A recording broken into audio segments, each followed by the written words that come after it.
Uno, vamos. Estamos en vivo.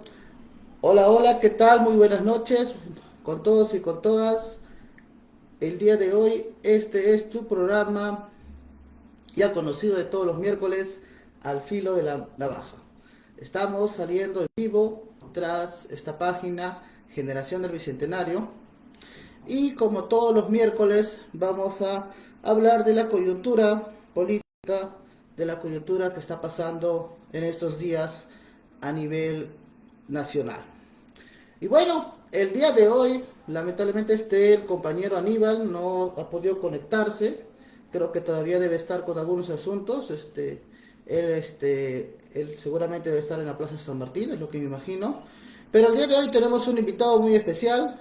Él es Carlos Magno Salcedo, ex asesor presidencial, ex asesor congresal también, profesor de Ciencias Políticas y Derecho en la San Marcos y en la de Lima, ¿no, Carlos? Corrígeme, por favor. En la Universidad de San Martín de Porres. En la Universidad de San Luis, perdón. Muy buenas noches, Carlos, y muchas gracias por estar esta noche con nosotros aquí en tu programa Al Filo de la Navaja, que es donde no nos callamos nada y lo decimos todos al filo, como se dice.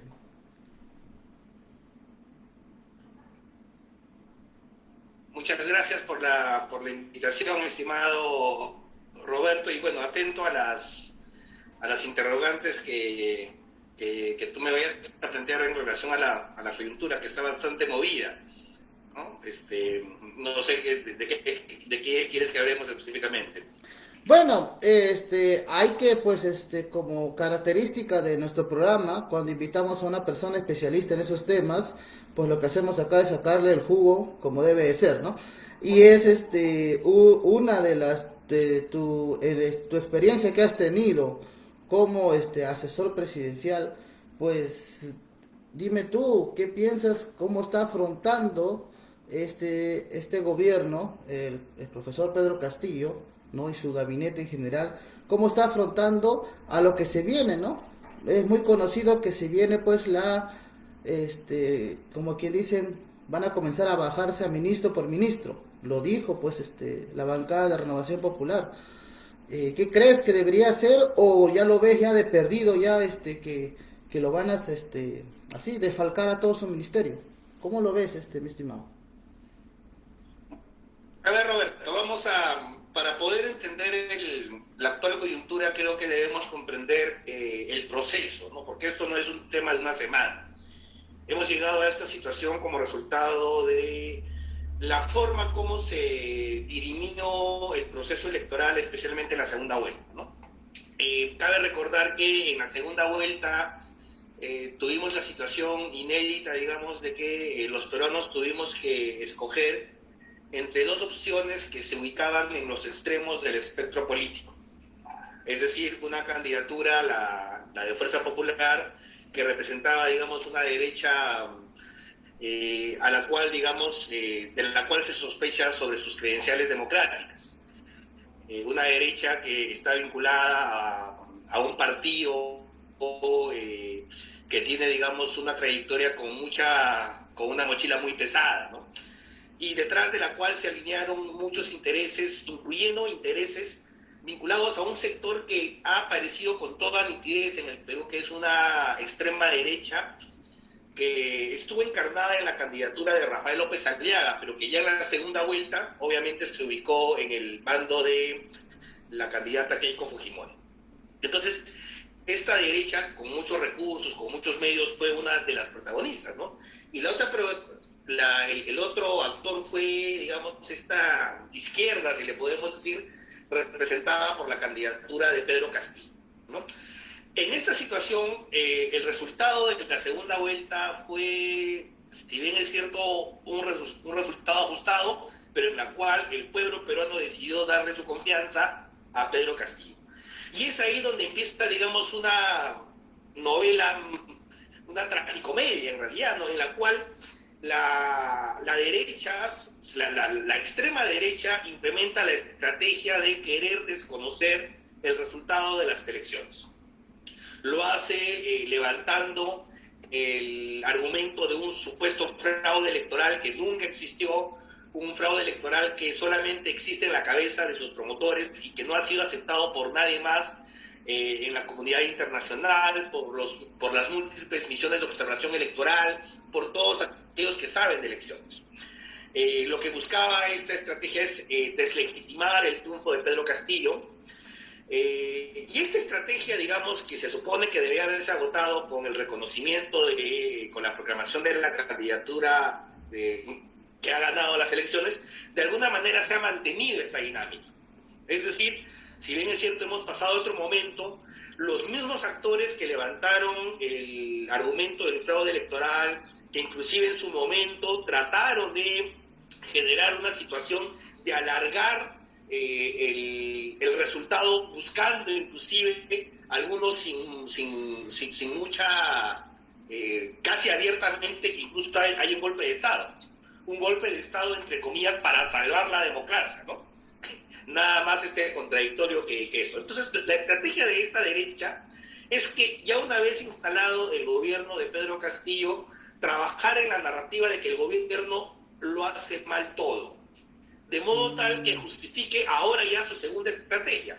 ¿Y cuál es esa estrategia? Justificar una vacancia presidencial, ¿no? Querer recortar el mandato presidencial de una opción que no les gusta, ¿no? Porque eso es la consecuencia, es el capítulo segundo. El capítulo primero fue tratar de negar, desconocer el resultado. Como en eso no tuvieron éxito, el capítulo segundo es, bueno, ya que no han podido evitar que Pedro Castillo asuma la presidencia, es tratar de sacarlo del poder antes de que concluya su mandato, ¿no? Es en ese contexto donde se da, digamos, la disputa, la relación entre el Poder Ejecutivo y el Legislativo. Entonces, ya que este sector ha perdido en la batalla por el voto de investidura, ¿no? Porque, digamos, el objetivo de ese sector era lograr que no se le dé la confianza al gabinete Bellido. La siguiente estrategia ahora de este sector, claramente, como tú lo has dicho y ha sido anunciado, va a ser tratar de bajarse a los ministros uno por uno, ¿no? Es posible que no en todos los casos consigan los votos, pero de que lo van a intentar, de que van a tener para ello el apoyo de ciertos medios de comunicación, ¿no? De generar ese contexto, indudablemente eso es lo que va a ocurrir. Y el objetivo sigue siendo el mismo, tumbarse al gobierno, acusado por este sector de ser un gobierno comunista o filoterrorista, lo antes posible, ¿no? Y tratar de ganar que un sector de la calle apoye su postura. Esa es la estrategia de este sector, ¿no? Entonces, en el análisis de actores es el mismo sector que sigue en pie de guerra, ¿no? Usualmente en un proceso, en una democracia, ciertamente hay procesos electorales que son complejos, que son, digamos, muy tensos, muy polarizados, ¿no? De alguna manera es el momento de la lucha política. Pero en una democracia que funciona, una vez que se definen los resultados y hay un ganador, pues, digamos, las partes contrincantes guardan sus banderas de guerra y tienen que convivir en democracia y ponerse de acuerdo en aras de una gobernabilidad. Bueno, lo que ocurre es que este sector de la derecha, la extrema derecha, no ha bajado, no ha arriado sus banderas de guerra. Ellos siguen en disputa. Frente a eso, al otro lado tenemos al gobierno de Pedro Castillo, que innegablemente denota una gran inexperiencia y denota una gran improvisación. Eso es algo que no se puede desconocer. Y que está siendo presionado no solamente por la derecha, sino está siendo presionado por sus propias contradicciones internas, que también son evidentes. Queda claro que el gobierno del presidente Castillo está en una tensión, ¿no? En una tensión, por un lado, de tratar de mantener una cierta autonomía en la forma de cómo va a gobernar el país, pero por otro lado, en la presión del partido que lo llevó al poder y su líder, que trata de, digamos, mantenerlo alineado a su propia visión. Y es ahí donde, digamos, como que el gobierno se debate en una situación tensa, ¿no? Como que está jaloneado, ¿no? Las señales de los intentos de autonomía del presidente Castillo han sido varios, ¿no? Y tiene que ver con el nombramiento de algunos ministerios clave, como el de Economía. Tiene que ver también con el discurso del 28 de julio, ¿no? El discurso del 28 de julio es un discurso que, más allá de algunos aspectos específicos que se pueden comentar, en líneas generales creo yo que anunciaba lo que tendría que ser un programa para los próximos 5 años. Es decir, un programa reformista, pero moderado, un programa de cambios, pero sin poner en riesgo la institucionalidad democrática del país. Un programa con el cual podrían comprometerse no solamente fuerzas de la izquierda política, sino también del centro. Un programa en el cual podría ser, digamos, avalado o llegarse a compromisos con la bancada de Somos Perú y Partido Morado, con la bancada de APP, incluso de Acción Popular, etcétera, ¿no? O sea, creo que el centro político fácilmente hubiese podido llegar a un acuerdo. El problema es que al día siguiente, el gabinete que juramenta el cargo, en una ceremonia además bastante, ¿no?, que denotaba, digamos, el nivel de improvisación y de presiones que había, contradecía el sentido del programa anunciado el día anterior. Entonces ahí hay una brecha que hay que saltar, ¿no? Porque, digamos, si tú planteas un programa, tú a la vez tienes que plantear qué actores se van a encargar de ejecutar ese programa. Pero si tú planteas un programa A, pero los actores que propones no están tan comprometidos con ese programa A, claramente tienes un problema. Y yo creo que esa situación es lo que da una imagen de cierta improvisación. Es obvio que el gabinete ha sido resultado de estrechas negociaciones. O sea, esas demoras que se convoca para una hora, que luego se posterga y al final, digamos, la juramentación se da al filo de la medianoche, faltando cargos por juramentar y que al día siguiente se completa, de lo cual todos hemos sido testigos, son un indicador de las profundas contradicciones y tensiones que ha habido para armar el gabinete, ¿no? Entonces es un gabinete negociado, pero también con mucha presión. Entonces es indudable y obviamente eso ha generado que sea un gabinete que no está articulado. Es un gabinete que, digamos, todavía no se nota que esté cohesionado, es un gabinete que ya tiene una baja y que seguramente va a tener más bajas. Pero hay un dato que no es menor. El voto de confianza del gabinete Bellido, a pesar de los profundos cuestionamientos que existen contra él, ha sido de 73 votos.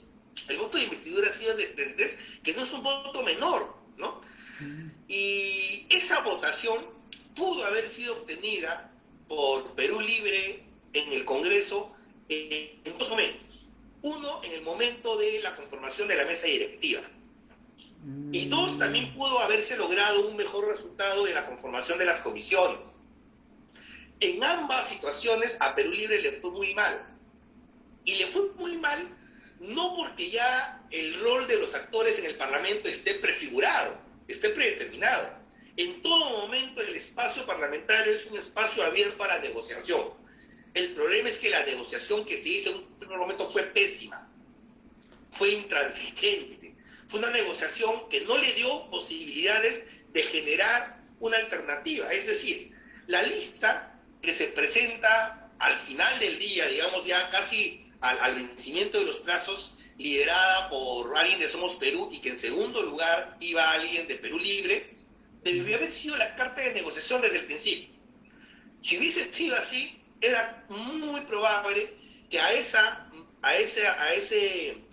lista multipartidaria hubiese estado APP y Acción Popular. Pero que por la intransigencia de querer poner en la cabeza de la mesa directiva necesariamente a alguien de Perú Libre, y además a alguien del sector más duro de Perú Libre, obviamente hizo que las otras bancadas que pudieran haber negociado prefirieran armar otra lista alterna. Claro. Entonces fue un problema de negociación. Otro momento en que se expresó un problema de negociación fue en la conformación de las comisiones, donde digamos, a pesar de ser la bancada mayoritaria, digamos, hablando en popular, le dejaron el ripio a el partido de Movimiento.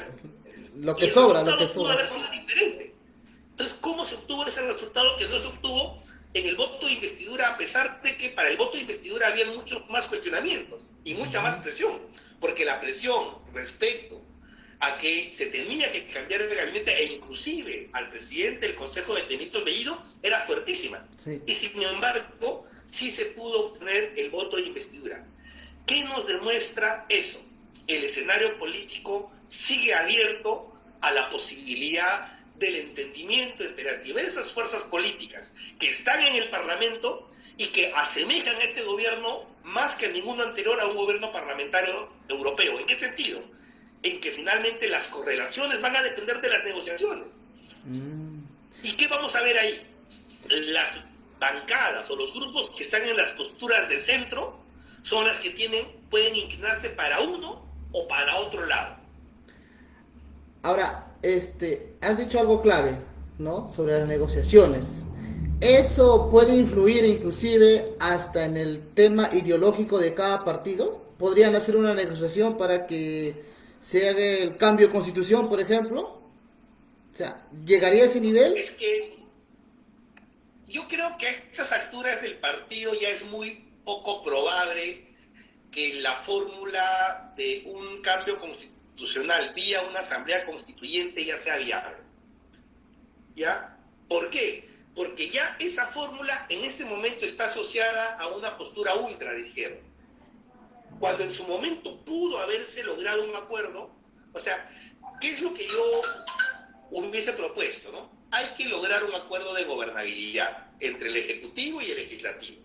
Ese acuerdo de gobernabilidad implica involucrar a determinadas bancadas y, para el gobierno, ¿cuál hubiese sido la estrategia? Aislar a las bancadas de derecha, es decir, dejar a Fuerza Popular, a Renovación y a Avanza País aisladas y poder llevar a compromisos con el resto de bancadas, con Acción Popular, con Podemos, con APP.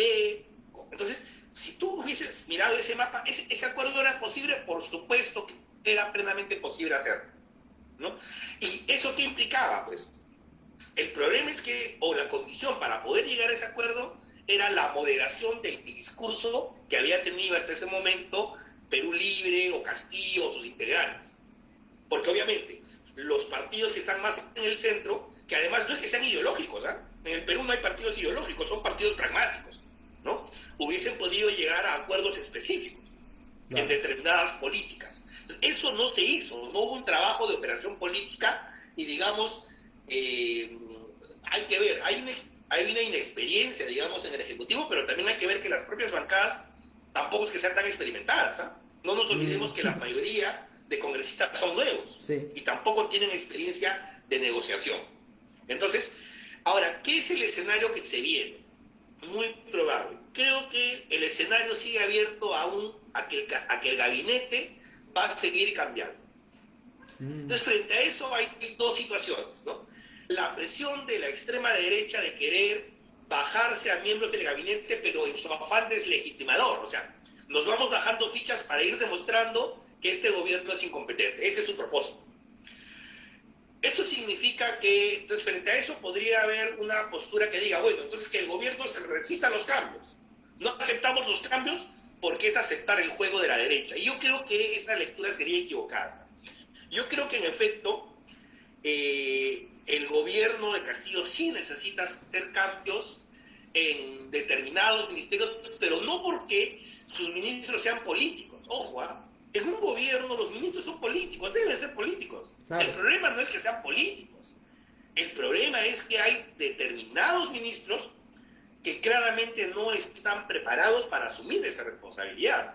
No es un problema ni ideológico, ni es un problema de decirle que por qué tienen tal o cual postura. El problema es que no están preparados para asumir sus cargos. Entonces, en ese contexto, por la propia estabilidad del gobierno, yo creo que el presidente Castillo en las próximas semanas debe hacer una evaluación completa de su gabinete, no por la presión que recibe, sino una evaluación objetiva. ¿Cuáles son las fichas que yo tengo que cambiar para que me ayuden a hacer un buen gobierno? Independientemente de que hayan jaloneos, tienen que llegar a ese momento, ¿no? Y obviamente un reto del gobierno también es atenuar esa contradicción interna fuerte que está teniendo con el jefe del partido Perú Libre, que es evidente, ¿no? Entonces, eso es una situación que también tiene que ser controlada. Y otra situación que también amerita es ver un problema de comunicación. Hasta el momento, el presidente Castillo no ha dado entrevistas, no ha dado conferencias de prensa, no ha dado mensajes a la nación, ¿no? Claro, Lo que ha no ha hecho salido a es la palestra. hacer varios, no ha salido a la palestra. ¿Qué es lo que ha hecho? Está viajando mucho. Entonces viaja, tampoco de entrevistas. Lo que hace es mítines. Y ahí se habla. Pero no, el mítin no es hablar ante la prensa, es hablar ante un escenario que él controla y que él domina. Entonces, eso obviamente no me queda clara cuál es la estrategia, pero sí denota algo. Es como que es como si el presidente siguiera siendo un candidato en campaña.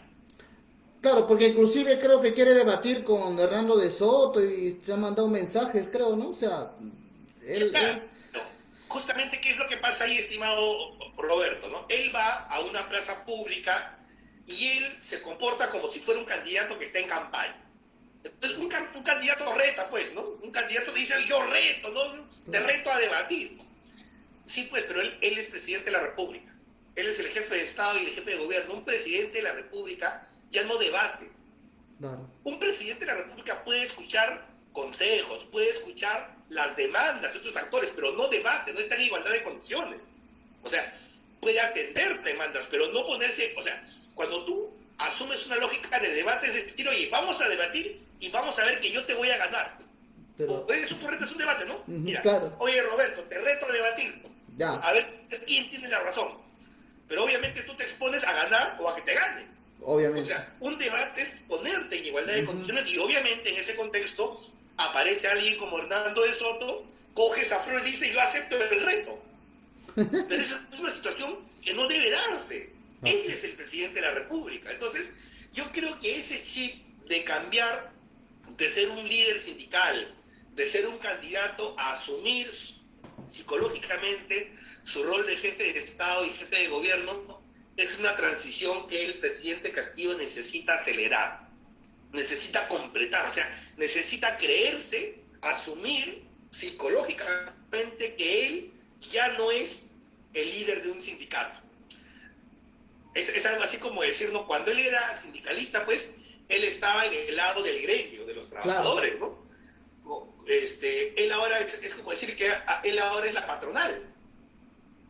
O sea, si tú ya eres la patronal, ya no te comportas como sindicato, ya te comportas como patronal. O sea, el sindicalista demanda, reclama, exige, pide. Esa es tu lógica. Claro. Quien controla el barco es el que atiende esas demandas, es que el que ve si atiende o no atiende. O sea, él ha pasado al otro lado de la mesa.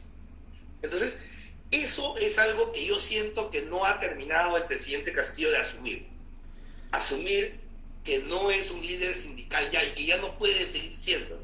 Él tiene que asumir su condición de presidente de la República y no tiene nada que ver su origen, no tiene nada que ver que sea profesor rural, que sea sindicalista, rondero. Sea quien sea, tu rol de presidente de la República te da otras responsabilidades. Así es. Entonces, tú habrás sido rondero, pero como presidente no puedes ser rondero. Tú habrás sido sindicalista, pero como presidente no puedes ser sindicalista.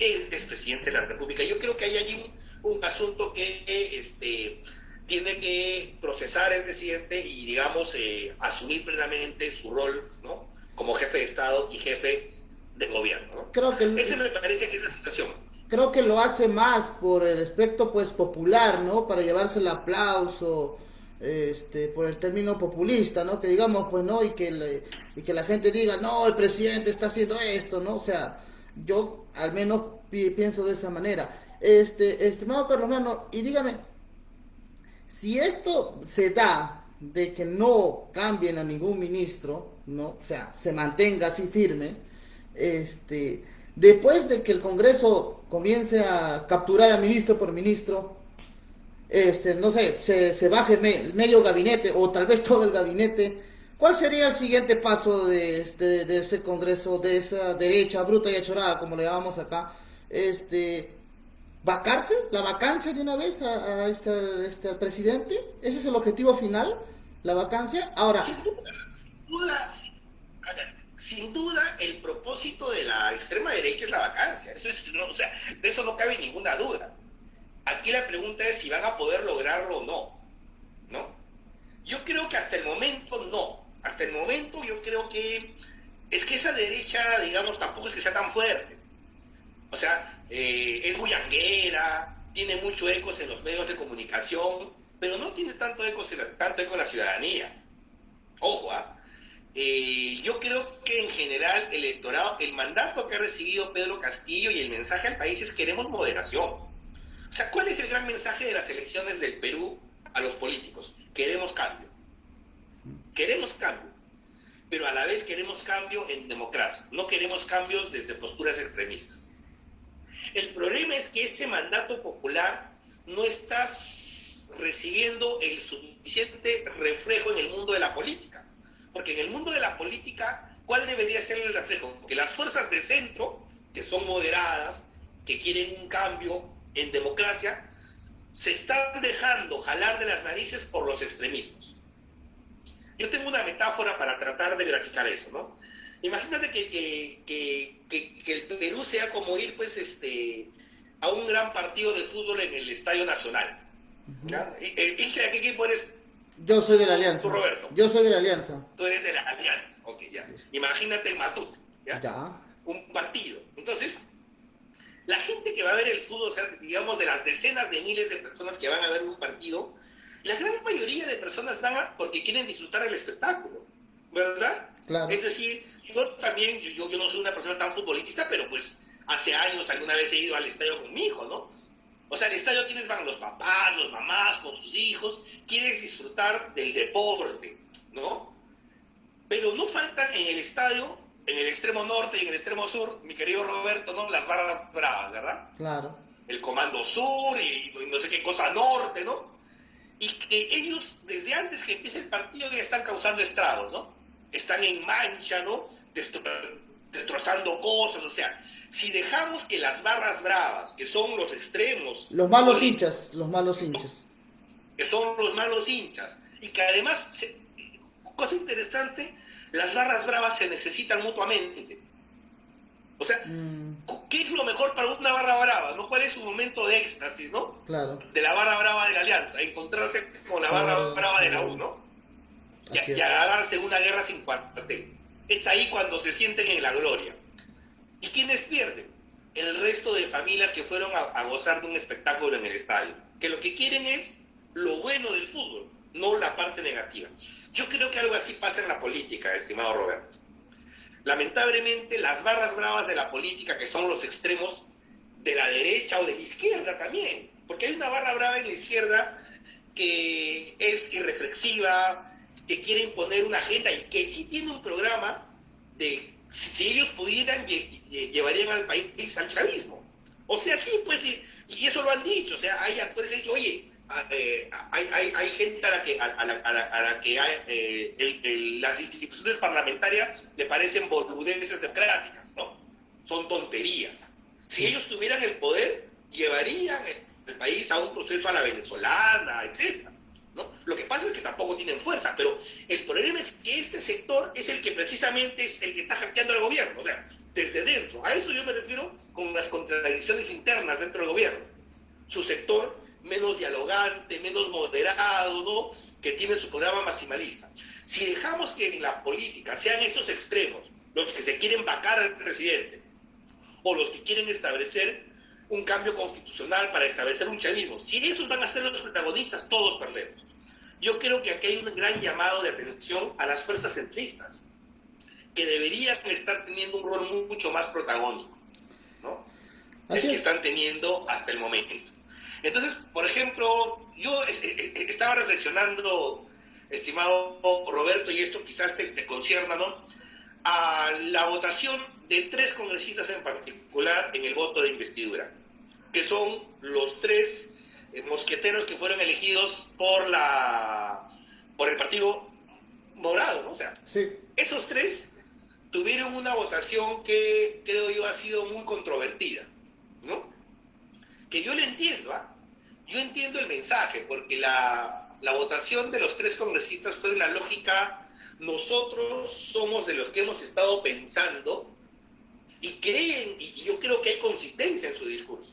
Su postura fue: señor presidente, queremos la gobernabilidad, pero para esa gobernabilidad el gabinete que usted ha nombrado no es el indicado, porque tiene una serie de miembros que no son adecuados, empezando por la cabeza.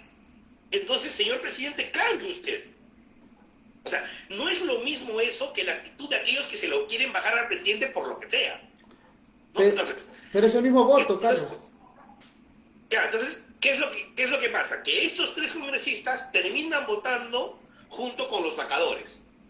Entonces, cuando Fuerza Popular, cuando Avanza País, cuando Renovación votan no, lo que quieren es crear una situación de ingobernabilidad, es darle un mensaje al presidente, ¿no? Porque ellos lo quieren vacar. Cuando a eso se suma la votación de los tres morados, aparecen alineados con ellos, a pesar que yo sé que sus motivaciones son distintas. Claro, la otra pregunta es, entonces, ¿qué debieron hacer? Haber votado por el sí junto con los demás. Claro, el problema de votar por el sí junto con los demás es que apareces avalando un gabinete que en efecto tiene cuestionamientos. Mira, así sea impopular, si yo hubiese sido asesor de ellos, les hubiese dicho, voten en abstención. Ojo, yo recuerdo cuando era asesor de la bancada morada, bajo el liderazgo de Francisco Sagasti, la bancada morada de ese entonces en muchas ocasiones votó en abstención. Sí. Y a eso Francisco Sagasti le llamaba abstención activa. Abstenerse no significa no tomar partido. Abstenerse significa dar un mensaje de decir, ¿sabes qué? Ninguna de las dos posturas que se han puesto son adecuadas. Y yo quiero votar en abstención y mi abstención significa esto. Yo creo que eso hubiese sido un gran mensaje. Es decir, votamos en abstención número 1, porque no estamos del lado que se quieren tirar abajo el gobierno. Pero también queremos insistir en nuestro mensaje de que este gobierno, justamente por el bien del país y por el bien del propio gobierno, necesita hacer cambios. Y este gabinete que nos están presentando tiene demasiados problemas como para poder avalarlo y darle el sí. Entonces, o sea, claro, igual es una situación incómoda, sí, pero yo creo que hubiese dado la oportunidad de dar un mensaje, digamos, más activo, ¿no? E inclusive, o sea, que en efecto el gabinete hubiese obtenido la votación, pero de repente con menor votación, ¿no? Donde algunas bancadas le hubiesen podido decir, ¿sabes qué? Oye, ¿no? Hay cosas, tienes que poner las barbas en remojo. Queremos la gobernabilidad, pero eso no significa que no hay cambios que haya que hacer. Ahora bien, creo que finalmente, más allá de todo, creo que por una cuestión de estabilidad del país, sí era necesario que digamos, un primer gabinete con sus problemas reciba el voto de investidura, pero con la condición, y qué es lo que viene, si de verdad, en efecto, en los sucesivos días se da una recomposición de ese gabinete cambiando varias de sus fichas, que tienen demasiados cuestionamientos, ¿no? Y eso pasa pues por el ministro de Trabajo y por otros más, que digamos claramente necesitan, o sea, como que el presidente necesita revisar caso por caso, ¿no? ¿Quiénes deberían ser removidos por otros que tengan mejores competencias, mejores capacidades, ¿no? Es más, y puede parecer pragmático lo que diga, en un régimen parlamentario los acuerdos de gobernabilidad se hacen a partir de encontrar una agenda en común, pero también a partir de compromisos políticos que implican, por ejemplo, oye, ¿no? En un gabinete, si tu partido me apoya, pues yo le doy un espacio a tu partido. ¿Por qué no? Es parte. Es más, en el parlamentarismo puro, cuando hay hay varios partidos, 4 o 5 partidos, y hay que armar gobierno, ¿no? Entonces tú necesitas armar una coalición que llegue a la mayoría de los votos. Claro. Y para poder llegar a esa coalición, ¿qué necesitas? Es decir, mira, de tantos ministerios, a todos los de la coalición, no, a ti te tocan 3, a ti 2, a ti 4, según tu nivel de peso en la votación en el Parlamento. Y el gobierno se conforma así, y es lo más natural del mundo. O sea, y eso no es una repartija, eso es un resultado natural de la negociación política. Pero como en el Perú estamos tan poco acostumbrados a hacer política democrática, todo se ve con sospecha, ¿no? O sea, sí, yo diría, no tendría nada de malo que en el gabinete haya representantes sugeridos, promovidos, presentados, auspiciados por las bancadas que se comprometan a la gobernabilidad. Así es. Mira, Carlos, yo te voy a comentar algo que, bueno, pues este programa lo conduzco con una persona que es naturalmente de izquierda. Yo soy de centro, en estos momentos no ha podido estar y hubiésemos de repente debatido un poquito más en ese asunto porque, bueno, lo que pasa es que la razón de ser de centro te hace pues muchas veces llamarte lo que nos dicen, ¿no? Los tibios, siempre nos tildan así. Pero me acabas de dar un buen argumento para cómo votar en la abstención. Y creo que es un argumento saludable. Pero creo yo inclusive que ha sido, y eso sí lo digo a título personal, para mí ha sido pues un mal acierto o un desertez que hayan votado en contra. ¿Por qué? Porque si en noviembre nosotros, los del centro, estuvimos marchando a favor de la institucionalidad, no a favor de Vizcarra, sino a favor de la institución y a favor de, ¿no?, de una buena gobernabilidad, ¿por qué ahora votamos igual que ellos? ¿No? Porque, a ver, tú mismo lo has descrito en la primera parte del programa, de todo lo que quiere hacer esta derecha, ¿no? De bajarse a ministros y terminar pues vacando el presidente. No se va a escribir en la historia que la primera votación fueron pues los que no quisieron a ese gabinete y no pudieron tumbársela, pero después se tumbaron ministro por ministro. O sea, va a quedar en la palestra. La política también es una cosa de historia. Entonces, va a quedar en la historia que los políticos llamados de centro se aliaron con esa derecha. Inclusive, y ahí te lanzo una pregunta que a mí también se me hace sospechoso, ¿no? Que por ejemplo el señor congresista Arriola, cuando dio su discurso, dio pues un discurso a favor del voto de confianza. O sea, veías a esa gente de Acción Popular que es manejada por el señor Vitocho, el señor Díaz Canseco, que es una gente pues golpista, aliada con el señor Merino, que estaba dando el voto de confianza a un gobierno de izquierda, al profesor Pedro Castillo. Entonces, ¿qué, ¿qué puede haber debajo de? Tú has dicho que, ¿no?, que es entendible las negociaciones, pero ahí yo tengo algo miedo y acá va mi pregunta. Que esa bancada llamada la Acción Popular, junta con la bancada de Telesub, que también por ahí dio este voto de confianza, quieren pues sus intereses.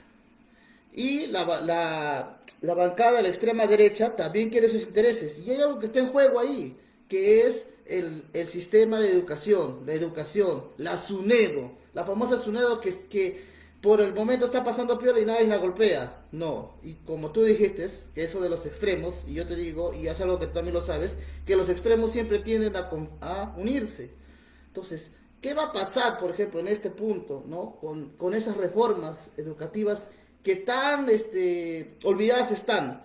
Ambas bancadas van a coincidir y posiblemente se tumben a la SUNEDO, por ejemplo, y posiblemente se tumben alguna otra reforma que debió proseguir, porque pues en ese aspecto, tanto como ese extremo y como el otro, pues no creen en esas cosas, pues no, o sea, la extrema izquierda o la izquierda en total no cree en la reforma educativa, se quiere bajar a la SUNEDO tanto como la derecha, ¿no? Por decir así el ejemplo de educación. Ujú. A ver, mira, a ver, hay una de las cosas en lo que has comentado, ¿no? En efecto, esa foto, ¿no?, de los congresistas morados junto a todos los demás que votaron por el no, no le favorece, ¿no? Es una foto porque, digamos, apareces junto con un sector que claramente tiene propósitos subalternos, claramente, eso es evidente, ¿no? Sin embargo, yo creo que hay que darles el beneficio de la duda, ¿no? ¿Y cuál es el beneficio de la duda? Es cuál es la motivación de tu decisión. Y yo sí estoy convencido porque, digamos, creo conocer más o menos a los tres congresistas, que la razón que ellos han argumentado para su postura es legítima, es sincera, equivocada seguramente en la decisión para muchos, ¿no? ¿Por qué? Porque en la foto no quedas bien, pero yo por lo menos sí debo reconocer que hay una honestidad y hay una consecuencia en todo su discurso, ¿no? Quizás se pueda arguir más bien una falta de habilidad política, ¿no? De no evaluar todos los escenarios posibles, ¿no? Ahora bien, obviamente, en la segunda parte de tu pregunta, a ver, ¿por qué es que una bancada podría votar ponerse de acuerdo para votar a favor en este caso, ¿no? Digamos, hay dos maneras de tener compromisos políticos, ¿no? Si tú piensas de buena fe es porque tú llegas a un acuerdo en aras del bien común. Oye, nos comprometemos porque queremos una agenda, ¿no? Nos ponemos de acuerdo porque hay una agenda para el cambio. Pero también pueden haber compromisos con acuerdos bajo la mesa. En realidad, mi compromiso es porque tú me vas a dar algo a cambio que en el fondo no es para el bien común, sino va a generar algo malo para la sociedad, pero por un interés particular. Obviamente, si uno ve las conductas previas de ciertos actores, uno puede sospechar legítimamente, ¿no? Claro. ¿Por qué estos actores votaron a favor? ¿Es porque realmente tienen una convicción democrática, porque han acordado en aras de algo mayor, o porque han pedido algo a cambio, ¿no? Que el gobierno les va a tener que pagar, retribuir de alguna manera? Bueno, eso lo vamos a poder confirmar con el tiempo. Saber si fue un acuerdo legítimo, si fue una decisión pues por la estabilidad o porque hubo algo a cambio, ¿no? Eso es parte de la política y lo iremos confirmando, ¿no? Entonces eso es lo interesante de la política, ¿no? Claro. Y lo otro es que saber que aquí no hay una serie de actores que van a estar, digamos, tomando posturas en cada situación. Ojo, por ejemplo, un momento que va a ser clave, Roberto, es cuando el gobierno solicite facultades legislativas. ¿Ya? Cuando puede hacer leyes. Cuando puede hacer leyes. Un gobierno. Legislativas para que el Congreso le autorice al gobierno a legislar a través de decretos legislativos. Ahí vamos a ver si le otorgan o no le otorgan esas facultades legislativas, o si las acortan. O sea, pueden ocurrir tres escenarios: que el Congreso le dé al gobierno todas las facultades legislativas que solicita. Puede ocurrir que simplemente no le dé facultades legislativas, lo cual sería un gran traspiés de una situación tensa entre el gobierno y el Parlamento. O podría ocurrir algo intermedio, que sí le dé facultades legislativas, pero recortadas, ¿no? Entonces, ese va a ser otro momento donde se van a ver de cómo van estas relaciones, digamos, entre el gobierno y el Congreso y entre las bancadas, ¿no? Pero yo sigo pensando que es necesario que haya una recomposición del gabinete, aunque sea parcial, y a partir de ahí buscar nuevos acuerdos de gobernabilidad, ¿no?